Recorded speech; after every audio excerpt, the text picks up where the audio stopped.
Ah, putain, que c'est bon!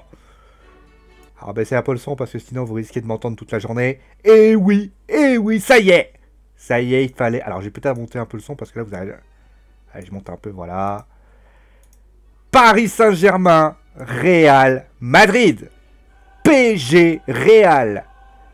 Alors, je sais que ce que tu penses, toi, là-bas, qui regarde cette vidéo, qui est peut-être tombé dessus en ayant vu le match et en espérant peut-être voir un lien pour cliquer, aller regarder le match en streaming. Mais ce n'est pas ceci.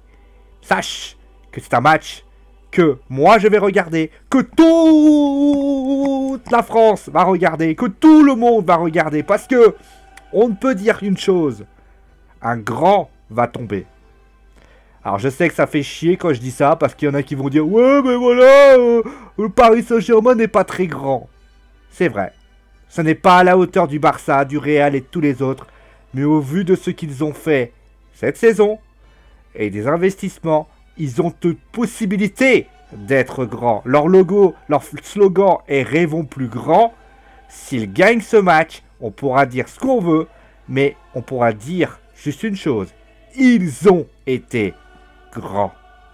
Voilà ce que j'ai envie de dire. Donc, je finis la musique, après je vous l'arrête parce qu'elle me gonfle. Hein. C'est pas que j'aime pas la Ligue des Champions, mais à un moment donné, il faut... les choses doivent s'arrêter à un moment donné. Donc voilà, PSG Real. Je fais cette vidéo, bien évidemment, c'est parce que c'est à quoi? On est à 20h21. Ça veut dire que je vais avoir les informations en temps réel de ce qui va se passer. Alors on va arrêter la musique parce que sinon je vais péter un plomb. Voilà, on va arrêter. Top.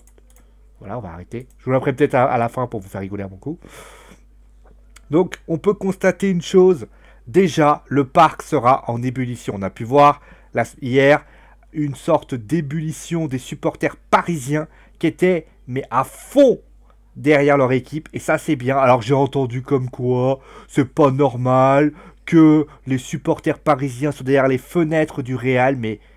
s'ils avaient joué à Besiktas, le Real Madrid aurait dit quoi? C'est pas juste que les Turcs le font. Il faut aussi être respectueux de tout ça. Bon, on n'est pas là pour ça. Vous le savez, le Paris Saint-Germain va affronter une équipe qui est revancharde.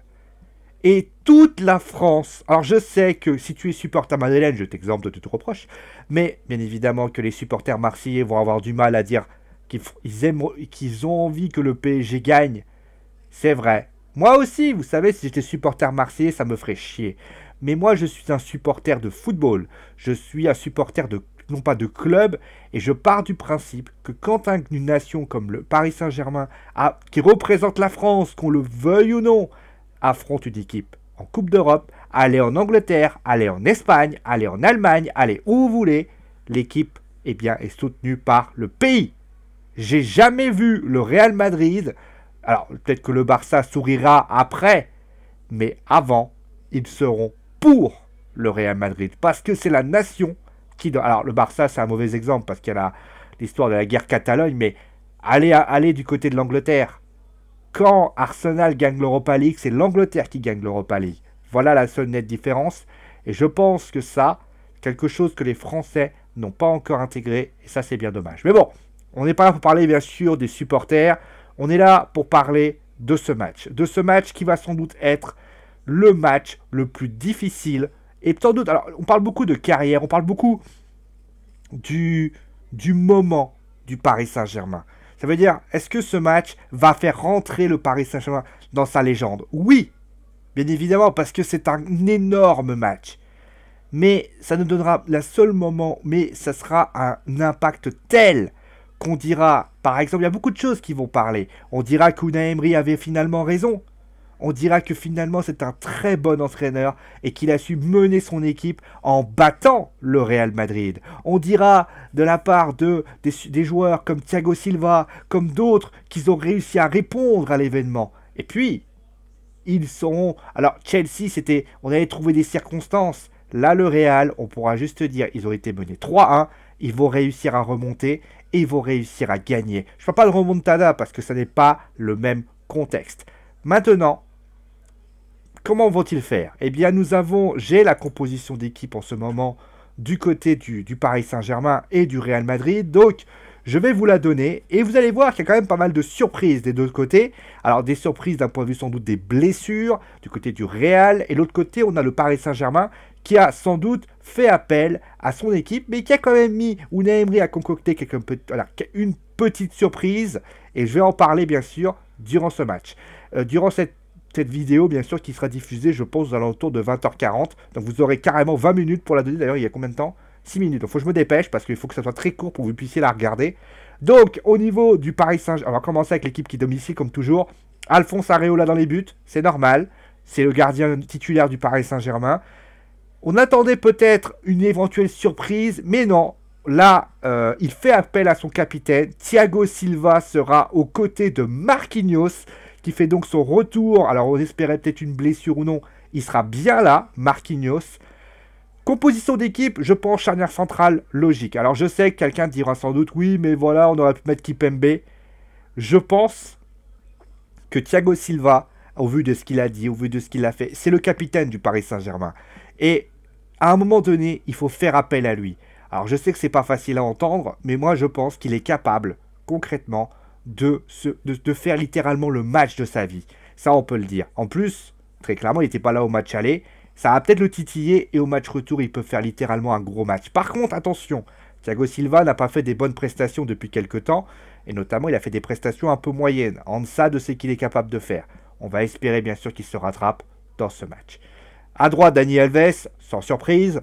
C'est quand même... Et je pense d'ailleurs que le discours qu'il a eu était assez clair. On ne le met pas dans la conférence de presse si tu ne te penses pas du tout qu'il va être là. Par contre, à gauche, là, il y a une surprise.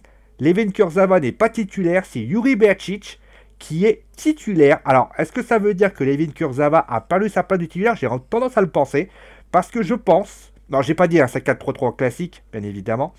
Je pense que c'est le cas. Parce que je pense que Levin Kurzawa... Alors, on a vu son match contre... son match qu'il avait fait... contre 3, où il avait été... mauvais, il n'a pas eu. Et je pense que Unai Emery veut aussi un mec qui défensivement est capable de tenir face à des mecs comme Lucas Vazquez et surtout Cristiano Ronaldo qui a tendance à peut-être vouloir venir voir son côté aussi, à vouloir un petit peu dézonner. Dani Carvajal qui a beaucoup passé sur son côté. Donc il veut un mec qui soit aussi physique, qui soit de le rentrer dedans. Et ça, c'est une bonne chose. Je pense que c'est une bonne chose. Alors, je sais que les deux sont à peu près du même niveau, mais je pense que d'un point de vue défensif, c'est peut-être ça qu'il va falloir aller. Alors, attention, par contre, Yuri Berčić n'est pas un grand monsieur qui va, on va dire, développer. C'est peut-être pour ça aussi qu'il a mis Kylian Mbappé sur le côté gauche, justement, pour qu'il puisse rentrer et aussi déborder quelquefois. Ça peut être aussi une opportunité, parce que je vais en parler, bien sûr. Alors, après... On retrouve justement ce trio qui a fait sa force au Paris Saint-Germain, Mota, Verratti, Rabiot. On le retrouve, ça fait très longtemps qu'on ne l'avait pas revu. Mota, Verratti, Rabiot, c'est ce qu'il y a de mieux au PSG. Lo Celso, je ne pense pas qu'il était capable, sans offense, de pouvoir faire un grand match aujourd'hui.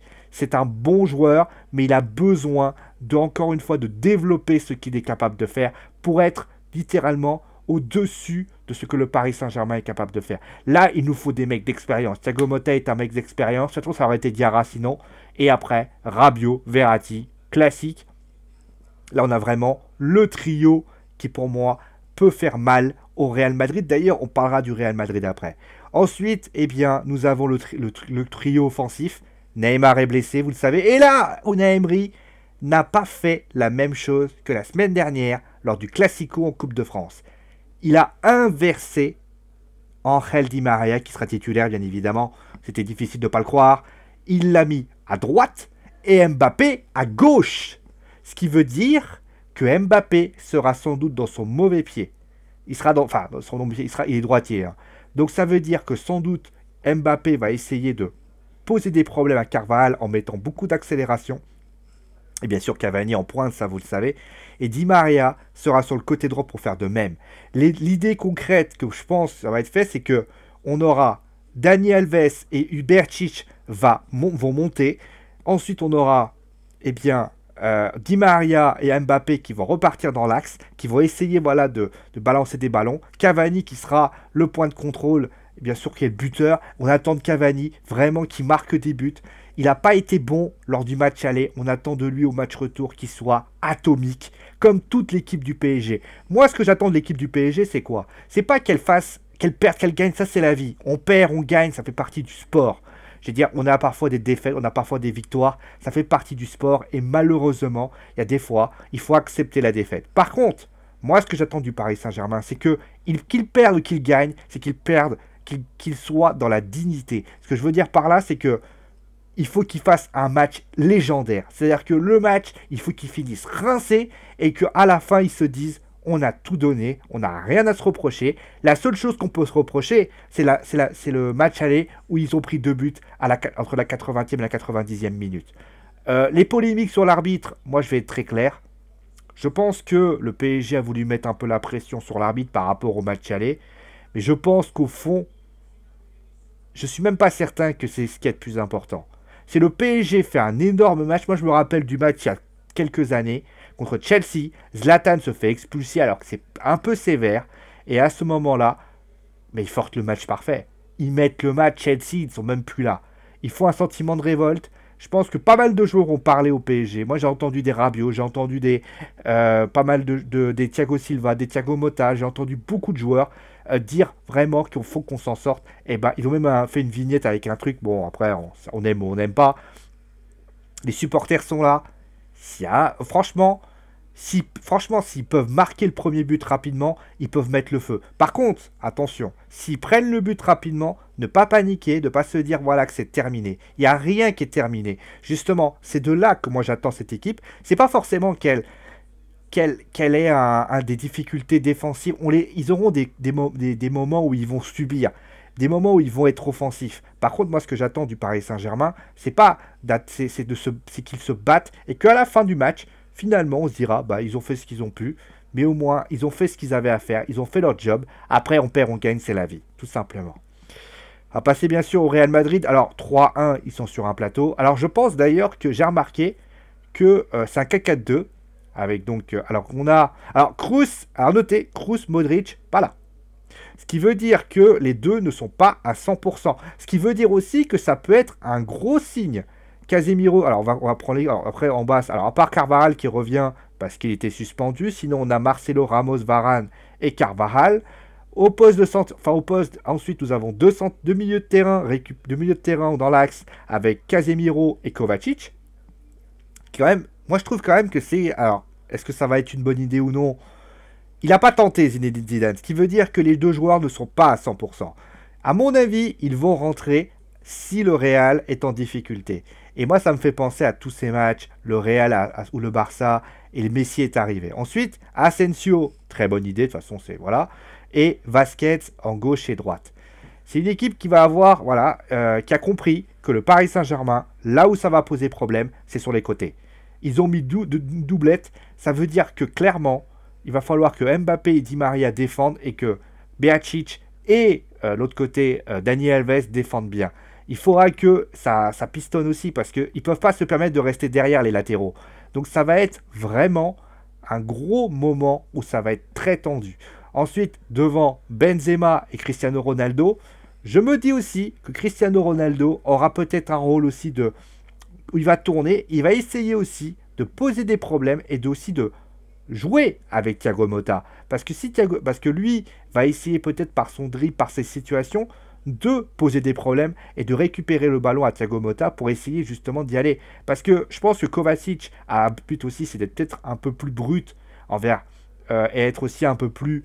la récupération va être faite notamment sur Verratti et Rabiot, mais de l'autre côté, Ronaldo aura aussi cette tâche de distiller les ballons aussi. Je pense qu'il aura un rôle de remiseur, il a aussi un rôle de dribbleur, mais un rôle aussi où il va donner des ballons un peu à ses attaquants, c'est-à-dire Vasquez et Asensio et Benzema, parce que moi je pense que le système peut modifier et se transformer en 4-2-3-1 avec un Ronaldo qui sera juste derrière Benzema, et là, forcément il trouvera Thiago Motta, et s'il peut empêcher Thiago Motta de bien relancer, ça peut être une bonne chose.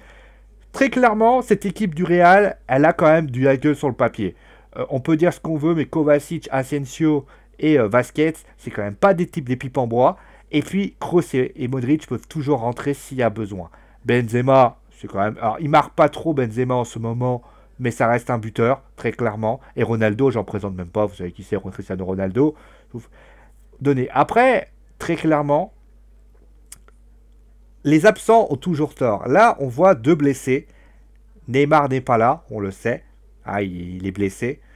Moi, je pense que du côté du Paris Saint-Germain, il va falloir mettre une pression forte dès le départ, sans aller à l'excès, mais leur faire une petite pression pour leur faire comprendre, être patient, être capable concrètement de pouvoir prendre le ballon et aussi de faire aussi que quand il y a les temps faibles, être solidaire à chacun. Et pour ce qui s'agit du Real, ça va être clair, ils ont 3-1, l'idée n'est pas de gérer, parce que s'ils gèrent, le match est perdu pour eux. Ils le savent, Zidane leur a très bien expliqué. Par contre, eux, ils vont procéder par contre. Ça, je vous le dis direct. Et il faudra être quand même assez intelligent pour pas se jeter et être... Donc, les petits drills... Alors, et là, on sent quand même qu'il y a une équipe beaucoup plus expérimentée qui va aussi calmer le jeu quand ça va aller mal. Le Real, c'est pas compliqué. Ils ont, aujourd'hui, pas le devoir de faire le jeu. Et c'est là que le Real est fort. C'est que le Real va attendre pour placer des contres. Donc, ils vont sans doute développer et leur priver de ballon ne leur sert à rien parce que s'ils défendent bien, il n'y aura pas de problème. Donc, franchement, c'est un... Et vous savez quoi? Les intuitions, vous savez, j'en ai. Et je ne sais pas pourquoi. Alors, je ne sais pas s'ils passeront, hein, très clairement. Je ne sais pas s'ils passeront, je ne peux pas vous l'affirmer aujourd'hui. Mais j'ai le sentiment que Paris va sortir le match de leur vie et qu'ils vont faire peur au Real. Je ne peux pas vous l'affirmer s'ils vont gagner, mais ça va sans doute être le match où on va tous vibrer. Alors après, vibrer, ça veut tout dire. Mais je pense que Paris peut faire le match de leur vie et littéralement gagner leur match, gagner ce match. Je ne sais pas pourquoi, j'ai le sentiment qu'il va y gagner. Alors après, le problème, c'est le résultat, bien évidemment. Moi, je la vois en prolongation, en fait. Je vois prolongation. Je ne sais pas pourquoi. Alors peut-être que c'est par rapport à ce qui s'est passé il y a quelques années. Mais je vois la victoire du Real avec la tête de je ne sais qui va la mettre au fond. Alors peut-être pas la tête, mais je me dis que c'est une... je sais pas pourquoi. Voilà, je me dis que le Real va échouer, mais en prolongation. Après, c'est peut-être parce que je suis trop nostalgique. Mais voilà l'idée que j'ai. Voilà un petit peu ce qu'on pouvait dire. Alors, vous voyez, regardez, on a plein de petites choses. On a Ronaldinho, je vous prends, voilà, Ronaldinho qui est en rouge et bleu. Neymar qui y croit. Très clairement, c'est sans doute la grosse difficulté qu'il va y avoir. Est-ce qui va remporter ce match? Tiens, je vais viser, tiens, je vais mettre ça.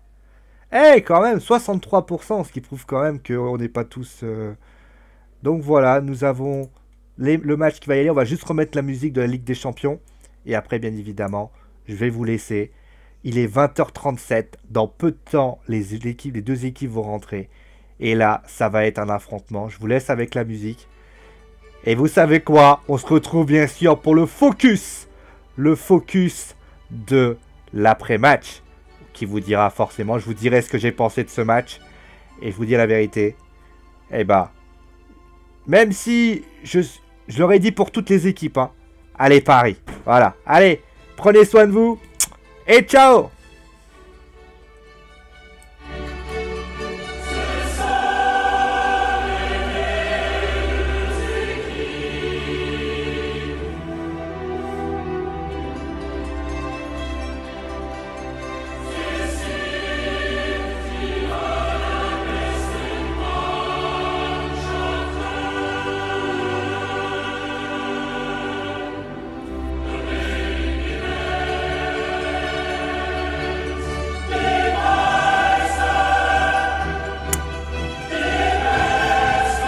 A tout à l'heure ou à ce demain, je ne sais pas.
Allez, focus bientôt.